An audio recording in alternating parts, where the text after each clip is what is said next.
A história de uma menina de 10 anos de São Mateus, no Espírito Santo, chocou o país inteiro. A menina foi violentada e engravidou do próprio tio. Relatos como esse mostram a importância de assegurar e garantir direitos das crianças e dos adolescentes. Hoje, 24 de agosto, é comemorado o Dia da Infância. Essa data tem a finalidade de promover uma reflexão sobre as condições de vida das crianças de todo o planeta. Para falar melhor sobre esse assunto, nós convidamos a delegada Joyce Coelho, competente delegada titular da DEPCA, que é a Delegacia Especializada em Proteção à Criança e ao Adolescente, que já está ao telefone aqui da Rádio Diário. Delegada Joyce Coelho, bom dia, como vai?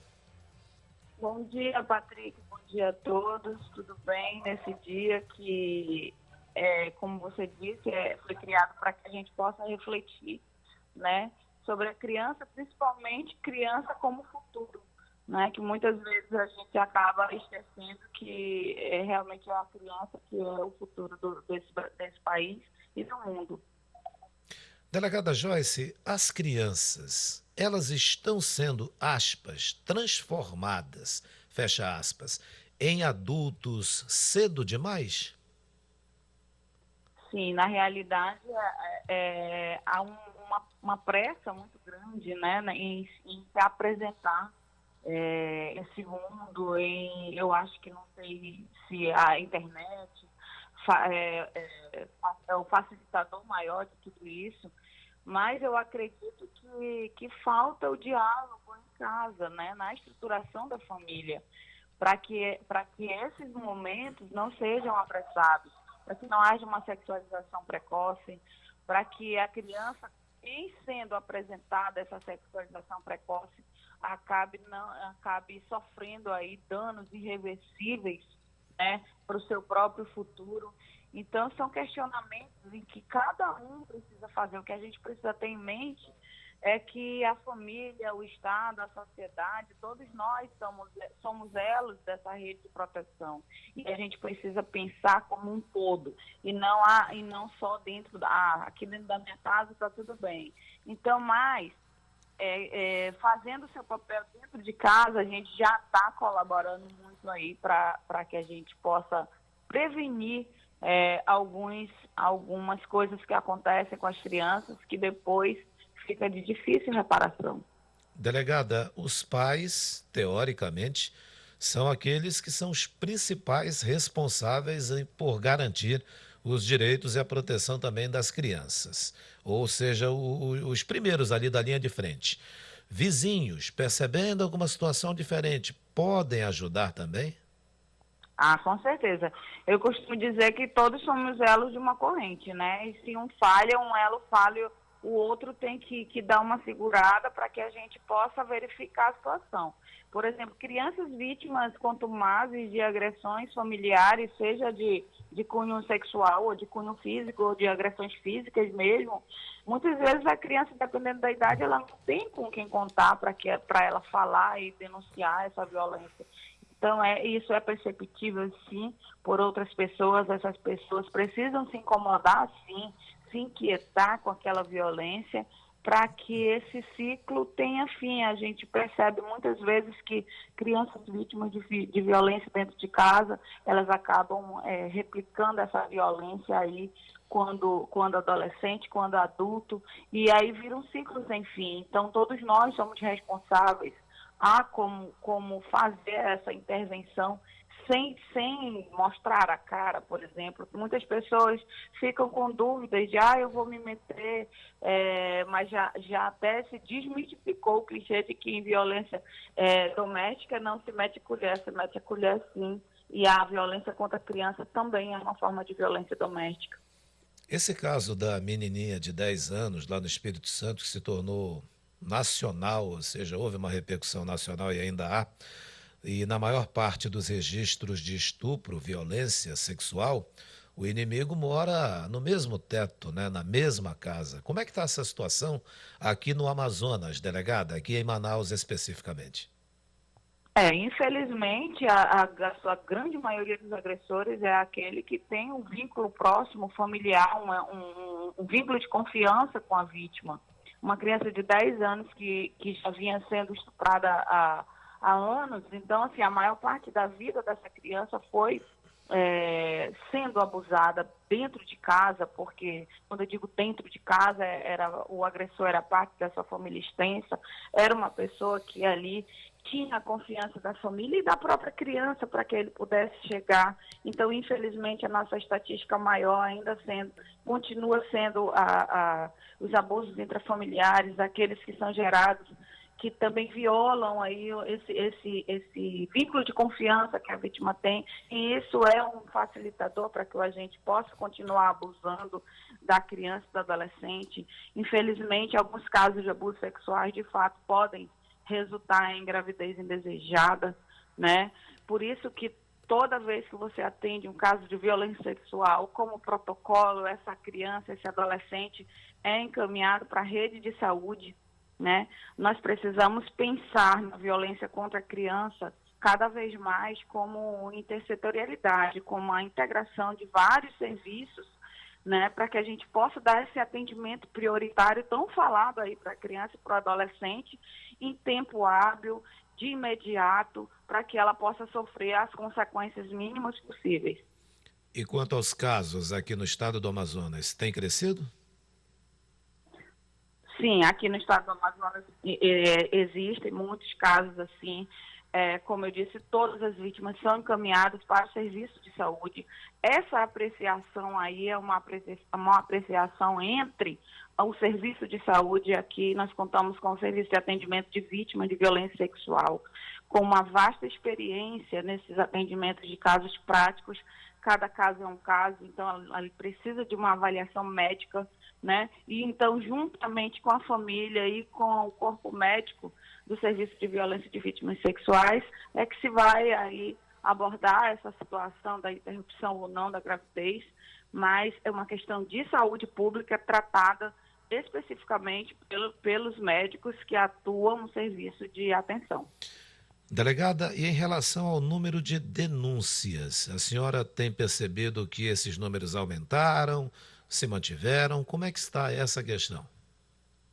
A gente teve aquele período, né, um período bem crítico da pandemia, em que foi necessário a restrição de vários serviços, só ficando aí funcionando serviços essenciais, como a segurança pública é um serviço essencial, mas alguns atendimentos presenciais precisaram ser reduzidos como forma de combate para o próprio Covid-19, mas enfim. Então, nesse período, a gente percebeu que houve um declínio aí nessa curva da denúncia, mas foi somente por conta disso. Agora a gente já percebe um número muito grande, o que demonstra para a gente a confiança também da vítima denunciar, porque quando a gente percebe esse aumento, vamos dizer, até final de julho, nós já contamos com cerca de 630 casos só de violência sexual, porque a DEPCA não atua somente em casos de violência sexual, mas também em casos de violência física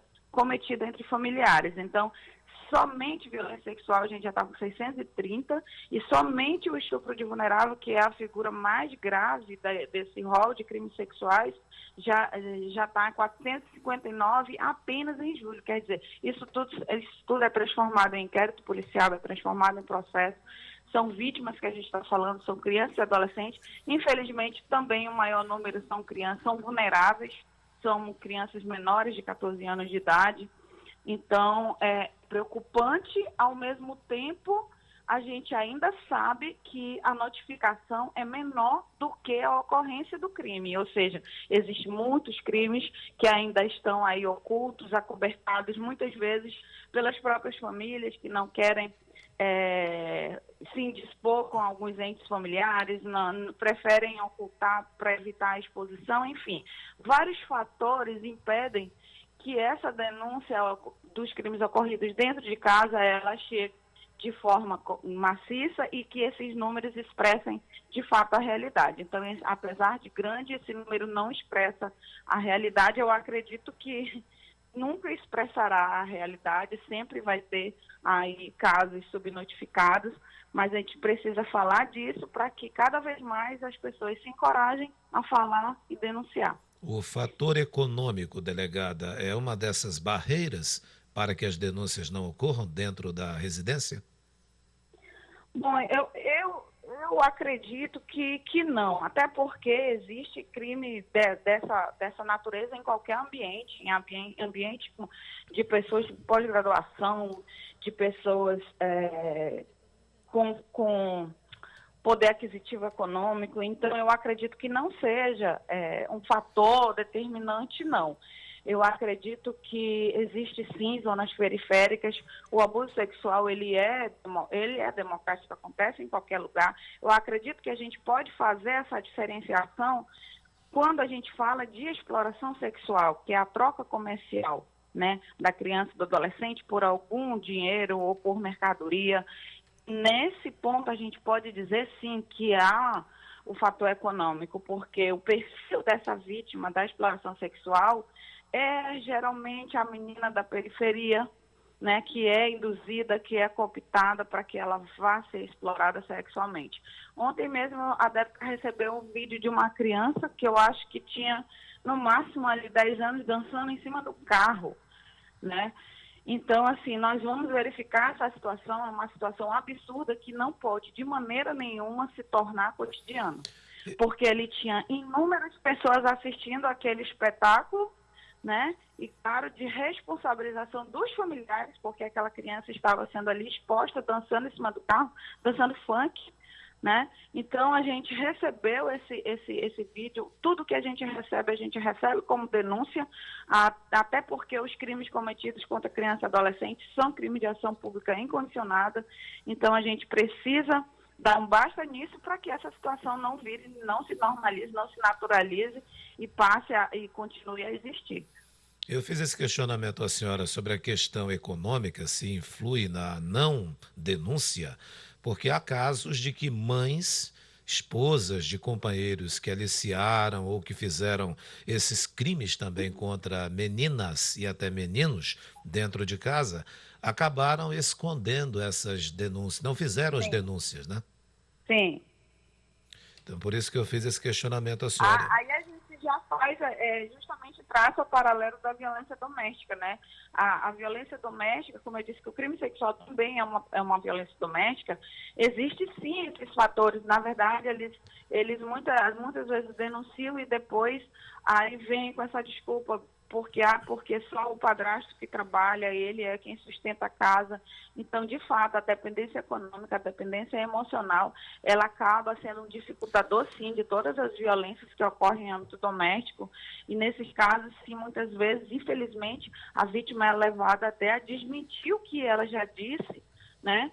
Porque se arrependeu, porque perdeu a fonte de renda. Então, nesse ponto, a vítima ela precisaria ter um apoio, uma estrutura maior para que ela pudesse, né, prosseguir aí com a representação, porque quando a vítima vai e retira o que ela disse, ela vai continuar sendo exposta à violência, ela vai ser revitimizada, isso não vai acabar naquele momento, até porque essa violência que acontece dentro de casa, ela dificilmente acontece uma vez só. Delegada Joyce, e no interior do Amazonas, essa situação é mais complicada? Com certeza. No interior do Amazonas, a gente verifica, a gente precisa desconstruir as opiniões, né? Porque a sociedade acaba incorporando. A gente percebe a estatística do interior do Amazonas em que dá um número absurdo, por exemplo, de gravidez na adolescência, e quando a gente vai verificar, tem 2 boletins de ocorrência de estupro de vulnerável, por exemplo. Então, quer dizer que há uma tendência de naturalização mesmo, de olhar para aquela adolescente grávida como culpada, como conivente, quando muitas vezes a gente acaba deixando para lá, desconsiderando o que está escrito no próprio Código Penal, que é bem claro ao dizer que menor de 14 anos é vulnerável, nem, não tem capacidade de consentimento. Então, a gente precisa trabalhar também com a desconstrução de certas opiniões, de certos argumentos que estão aí, né, que vêm de longos tempos aí na mente aí da sociedade. Muitas vezes a própria pessoa não enxerga que está sendo vítima. Então, a própria história do Boto, né, que dia desse surgiu, que realmente o Boto é uma lenda que foi criada aí, está na cara, que é para dizer que as vítimas não engravidavam de ninguém da família ali naquele beiradão, ou então que elas não engravidavam de alguém poderoso ali da localidade, e para justificar essa desculpa, colocar a culpa no Boto. Pois é, eu lembro dessa história, dessa questão de Boto, o pessoal até sorria e tudo mais, enquanto eles sorriam, geralmente os adultos, foi bem o Boto, a criança estava ali sofrendo. A senhora falou ainda, Exatamente. a senhora falou ainda há pouco que a delegacia que a senhora comanda, a DEPICA, não atende só casos de violência sexual. O trabalho infantil também é atendido na sua delegacia, investigado, enfim? Também, até porque em todos esses casos há negligência do responsável, como você comentou no começo, né? Então, a negligência do responsável, muitas vezes, é o próprio responsável que coloca a criança em situação de rua, a criança para vender balinha no sinal. Essa criança, ela estando ali, ela está vulnerável a ser vítima de outros crimes, ela está vulnerável a ser cooptada por tráfico de drogas, para virar aviãozinho, ela está vulnerável para a exploração sexual. Tanto o tráfico de drogas quanto a exploração sexual é considerado as piores formas de trabalho infantil, né? Então, a criança fica super exposta numa situação, a gente vê cada vez mais crianças muito pequenas, né, fazendo esse papel que é imposto pela família. Essas crianças não têm qualquer tipo de acompanhamento, muitas vezes. Essas crianças estão fora do ambiente escolar. Então, existe inúmeros riscos para essa criança, além do que ela já tem da sua própria condição de vulnerável. Bem, a gente imagina que não deve ser fácil para uma mãe saber que o companheiro, um parente, um vizinho violentou a sua criança. E aí eu faço mais um questionamento à senhora, já agradecendo pela participação, né? A senhora está ouvindo bem? Oi, estou ouvindo. Tá. A educação sexual na escola pode ajudar a prevenir abusos? Bom, agora eu vou falar a opinião pessoal. Sim, com certeza. Porque uma hora ou outra o sexo vai ser apresentado na vida de uma criança. Então, essa orientação, ela tem que ser feita dentro de casa, primeiramente, dentro de casa. Existem várias formas que você pode conversar com uma criança, né, já explicando desde cedo, sem queimar fases, sem ultrapassar fases. Então, existe uma maneira de se conversar com cada idade. E na escola, nós já tivemos casos concretos, né, de crianças que denunciaram após uma palestra na escola, após uma aula, por exemplo, das partes do corpo. Então, a gente fala isso porque a gente sente na nossa prática diária como chegou a denúncia. Então, muitos crimes chegaram, a notícia chegou após esse fato. A criança, muitas vezes, ela não sabe o que é abuso sexual. Então, enquanto ela não sabe, ela continua sendo vítima. Agora, a partir do momento em que ela tem a consciência, né, de que em determinados locais não pode tocar, que as pessoas, não é porque é padrinho, é tio, é pai, ela tem o direito de tocá-la. Então, isso tem que ser falado com a criança, isso tem que ser dito para ela. Então, muitas vezes ela vai ver sozinha na internet, com vídeos até impróprios para a sua idade, ou alguém vai falar disso para ela, que não seja a família, que não seja a escola. Então, a gente tem que fazer esse questionamento, o que é melhor. Então, na minha opinião, é melhor que seja falado pela família e pela escola. É isso. Delegada titular da DEPICA, a especializada em proteção à criança e ao adolescente, doutora Joyce Coelho, muito obrigado por ter atendido a nossa equipe aqui do GDC, o Grupo Diário de Comunicação, falar de um tema que é doloroso, é complicado. A gente já viu prefeitos do interior condenados por essa prática absurda. A gente espera contar com a senhora em outras oportunidades. Tenha uma boa semana. Muito obrigada. Um abraço.